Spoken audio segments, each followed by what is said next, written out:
Hi guys, good morning and welcome back to my channel vibe and style by Sona. तो सकाल सकाल घुम থেকে ওঠা মাত্রই আমি ক্যামেরাটা অন করে নিয়েছি তোমাদের সাথে কথা বলবো বলে।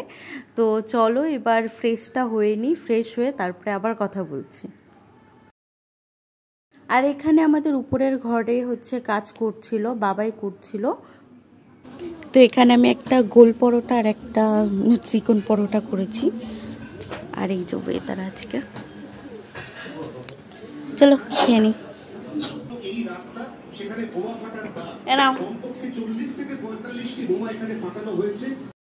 তো সারা দিনে গরমে অনেক হাঁসফাঁস করে কাটলো। তারপরে সন্ধ্যাবেলার দিকে এখানে দাদা এনেছিল মাটন, মানে আজকে রাত্রিবেলার মেনু ছিল মাটন বিরিয়ানি। আমরা বাড়িতে চিকেন বিরিয়ানিটা তো প্রায়ই হয়, কিন্তু মাটন বিরিয়ানিটা বাড়িতে ট্রাই করা হয়নি বানানোটা। তো আজকে ফার্স্ট টাইম মাটন বিরিয়ানিটা আমি ট্রাই করলাম বাড়িতে বানানো। অ্যান্ড এখানে এক একটা পিস দেখো কতটা বড় বড়, প্রায় 200 গ্রামের কাছাকাছি এক একটা পিস করে এনেছিল দাদা। তো এইগুলোকে আগে আমি প্রেশার কুকারে একটু নুন আর হলুদ মাখিয়ে নিয়ে অল্প করে প্রেশার কুকারে ভালো করে সিদ্ধ করে নিয়েছিলাম। কেননা ওটা কষানোর পরে যদি সিদ্ধ করতাম আমার মনে হলো যে অনেকটা তখন না তাহলে মাংসটার থেকে অনেকটা ঝোল বেরিয়ে আসতো, যেটাকে আবার টানাতে হতো। তো ওই জন্য আমি একেবারে ডিরেক্ট সিদ্ধ করে নিয়েছি। ওইদিকে সিদ্ধটা বসিয়ে দিয়েছি প্রেশার কুকারে। আর এখানে আমি চালটা ধুয়ে নিচ্ছিলাম। আর আমাদের যে প্যাকেট চালটা এনেছিল দাদা, প্রত্যেকটা চাল ভাঙা ছিল। তো সেটা দেখে আমার ভীষণই মন খারাপ হয়ে গেছিলো। আর এখানে এই পিসটা দেখো কি সুন্দর চর্বির একটা পিস দিয়েছে। তো হয়ে গেছিলো প্রায় 8টা থেকে 9টা সিটি দিয়েছিলাম। তারপরে দেখছি না ভালো মতন সিদ্ধ হয়ে গেছে। তো এরপরেই এই মাটনগুলোকে তুলে নিয়ে তারপরে কষানোটা স্টার্ট করব। তার মধ্যে একবার চালটাকেও দেখে নিচ্ছিলাম যে কীরকম কতটা কি হলো। চালের মধ্যে আমি কিন্তু গোটা গরম মশলার মধ্যে যা যা থাকে, দারচিনি, এলাচ, লবঙ্গ, তেজপাতা, নুন সমস্ত কিছু দিয়ে দিয়েছি। আর এখানে আলু, পেঁয়াজ সবটা কাটা হয়ে গেছে। আর এই পেস্টটার মধ্যে রয়েছে আদা, রসুন আর কাঁচা লঙ্কা।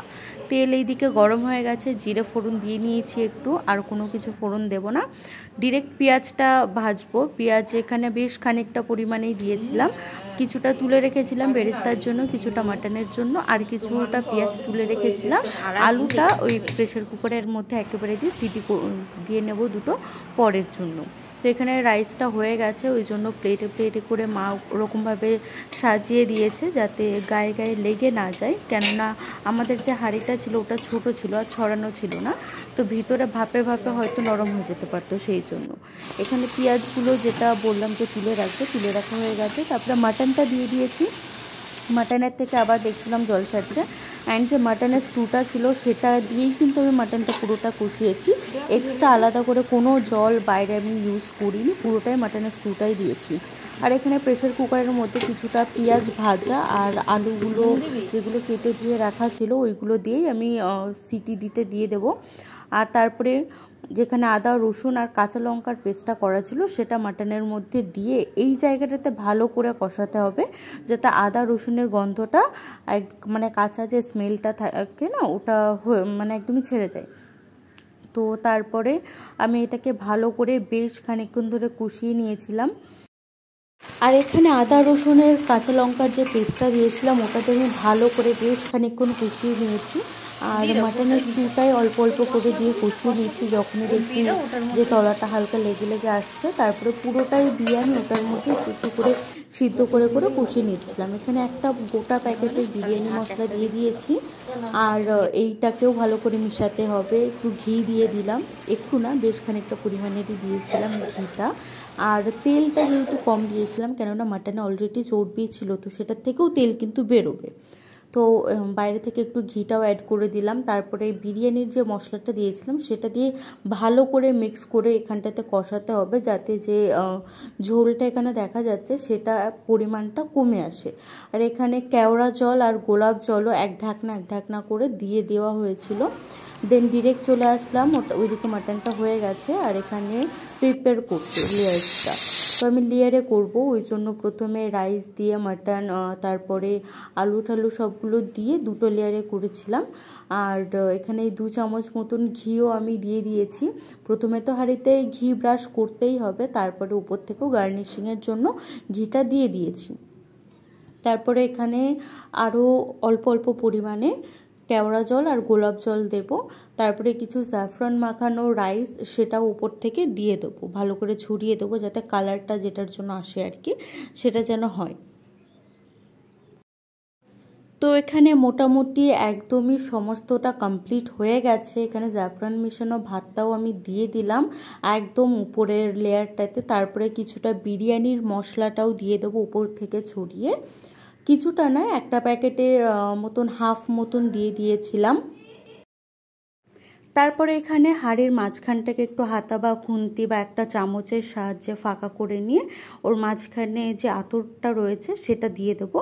আতরটা একটু বেশি পরিমাণেই দেবো, কেননা বেশ রাইসের পরিমাণটাও অনেকটা রয়েছে আর মাটনটাও অনেকটা রয়েছে, তো সেই বুঝে পরিমাণ বুঝে দিতে হবে। এখানটাতে মানে একটা কৌটোর হাফের একটুখানি বেশি ছিল, তো আমি সেটা পুরোটাই দিয়ে দিয়েছি। তারপরে যে পেঁয়াজটা ভাজা তুলে রেখেছিলাম, মানে যেটাকে বেরেস্তা বলে, সেটা উপর থেকে হালকা করে ছড়িয়ে দিলাম। খুব একটা বেশি দিইনি, অল্প করেই ছড়িয়ে দিয়েছি। তারপরে এটাকে এখন ভাপে রাখতে হবে। আটাটা দিয়ে হাঁড়ির পুরো মুখটা জাম করে দেবো, আর উপর থেকে একটু ঘিও ছড়িয়ে দিলাম 2 চামচ মতন।